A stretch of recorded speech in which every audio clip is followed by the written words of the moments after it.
Assembly ল্যাঙ্গুয়েজের Bangla video টিউটোরিয়ালে আপনাদের সবাইকে স্বাগতম। আমি বাপ্পি।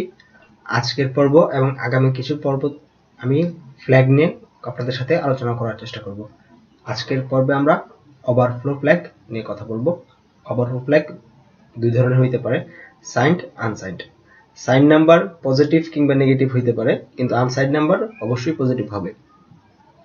8 বিট রেজিস্টারের জন্য সাইন নাম্বার হইতে পারে -128 থেকে -1 আর 0 থেকে 127, তার মানে 256টা।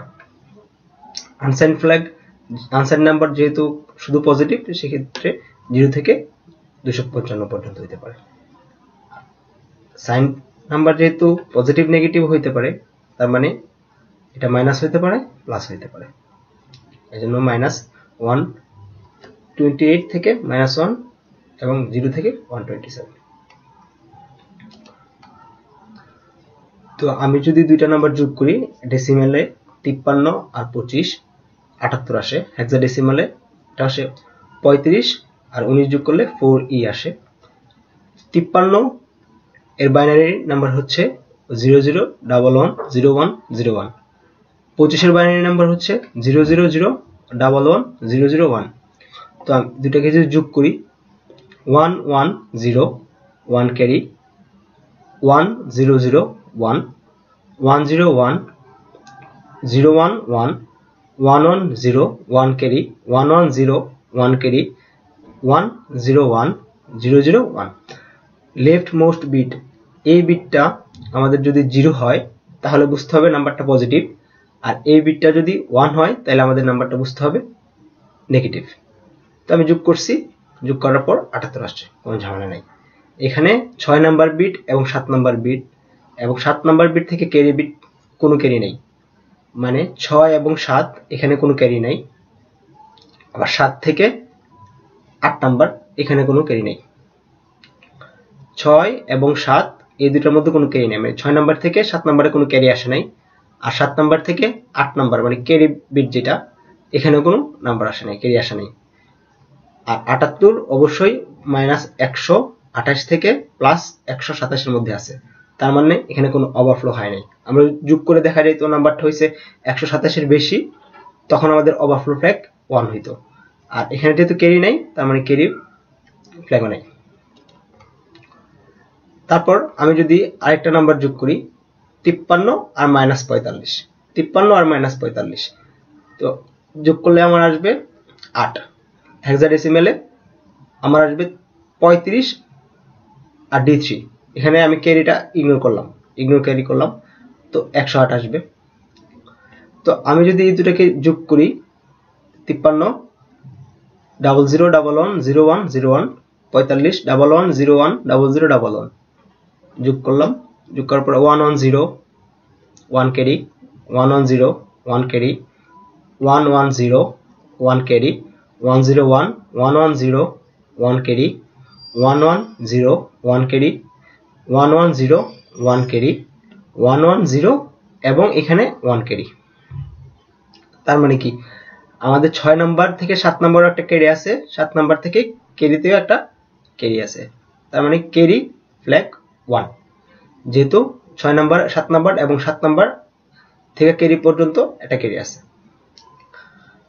তো ওভারফ্লো ফ্ল্যাগ এখানে 0, কারণ আমাদের যোগ করার পরে যে নাম্বারটা আসছে সেই নাম্বারটা -128 থেকে 127 এর মধ্যে। রেজাল্ট 8 আসছে, এটা -128 থেকে +127 পর্যন্ত। এটা 1 হয়েছে, তার মানে এখানে ক্যারি আছে, ক্যারি 1। আর যেহেতু এটা রেঞ্জের ভিতরে আছে, তার মানে আমাদের ওভারফ্লো 0। একটা শর্টকাট মনে রাখতে পারেন আপনারা, বিট 6 নাম্বার বিট থেকে যদি 7 নাম্বার বিটে ক্যারি থাকে এবং 7 নাম্বার বিট থেকে ক্যারিতে যদি ক্যারি থাকে, তাহলে ওভারফ্লো সবসময় 0 হয়। আরেকটা দেখি আমরা, যে আমরা -98 এর সাথে -45 যোগ করলাম, -143 আসলো। হেক্সাডেসিমেলে আসলো 9e D3, ক্যারি ইগনোর করলাম। তো আমরা যদি যোগ করি, যোগ করার পরে এটা পাবো। এখন এখানে দেখবো যে আমরা 6 নাম্বার 7 নাম্বারের মধ্যে কোনো ক্যারি নাই, 6 নাম্বার আর 7 নাম্বারের মধ্যে ক্যারি নাই, কিন্তু 7 নাম্বার থেকে ক্যারি পর্যন্ত ক্যারি আছে। 7 নাম্বার থেকে 8 নাম্বার এর মধ্যে একটা ক্যারি আছে, তার মানে ক্যারি ফ্ল্যাগ 1, কিন্তু ওভারফ্লো ফ্ল্যাগ 0, কারণ আমরা দুইটা নাম্বার নেগেটিভ যোগ করছি, 1 1 নেগেটিভ, কিন্তু পাইছি কি আমরা পজিটিভ, একটা পজিটিভ নাম্বার পাইছি। আমরা দুইটা নেগেটিভ নাম্বার যোগ করে একটা পজিটিভ নাম্বার পাইছি, এটা কোনোভাবেই ঠিক হইতে পারে না। সো এসব ক্ষেত্রে ওভারফ্লো ফ্ল্যাগ সবসময় 1 হয়। কারণ হচ্ছে যে আমাদের 171 রেজাল্ট আসছে, সেটা আমাদের রেঞ্জের বাইরে, অবশ্যই রেঞ্জের বাইরে। তো আপনারা শর্টকাটে মনে রাখতে পারেন যে 6 নাম্বার থেকে 7 নাম্বার এবং 7 নাম্বার থেকে 8 নাম্বার, যদি 6 নাম্বার থেকে 7 নাম্বারে যদি কোনো ক্যারি না থাকে, আবার 7 নাম্বার থেকে যদি ওভারফ্লো ক্যারিতে একটা ক্যারি থাকে 8 নাম্বার বিটে, 6 নাম্বার 7 নাম্বারে ক্যারি নাই, কিন্তু 7 নাম্বার থেকে 8 নাম্বারে যদি ক্যারি থাকে, তাহলে আমাদের ওভারফ্লো ফ্ল্যাগ সবসময় 1। তো একটা কেস আমি বাদ দিছি, তো এটা 53 সাথে যদি আমি 91 যোগ করি 144, 35 এর সাথে আমি 5b যোগ করলাম 90। আমি একইভাবে যদি যোগ করি, দেখা যাবে যে আমি দুইটা পজিটিভ নাম্বার যোগ করছি, কিন্তু একটা নেগেটিভ নাম্বার পাইছি। 0 0 পজিটিভ, কিন্তু আমি পাইছি একটা নেগেটিভ নাম্বার। 6 থেকে 7 পর্যন্ত কোনো ক্যারি নেই, 7 থেকে 8 পর্যন্ত কোনো ক্যারি নেই। 6 থেকে 7 পর্যন্ত 6 থেকে 7 পর্যন্ত ক্যারি নেই, 7 থেকে 8 নাম্বার পর্যন্ত ক্যারি নেই। তো এখানে কি করতে হবে, আমরা দুইটা পজিটিভ নাম্বার যোগ করছি কিন্তু নেগেটিভ নাম্বার পাইছি, ওভারফ্লো ফ্ল্যাগ 1, কারণ 144 যে রেজাল্ট আসছে সেটা আমাদের এই রেঞ্জের বাইরে। তো এইভাবে আসলে ওভারফ্লো ফ্ল্যাগ নির্ণয় করতে হয় সাইন আইন সাইন। তো আশা করি বুঝতে পারছেন, যদি না বুঝতে পারেন টিউটোরিয়ালটা আবার দেখবেন, আশা করি বুঝতে পারবেন। ধন্যবাদ সবাইকে সাথে থাকার জন্য।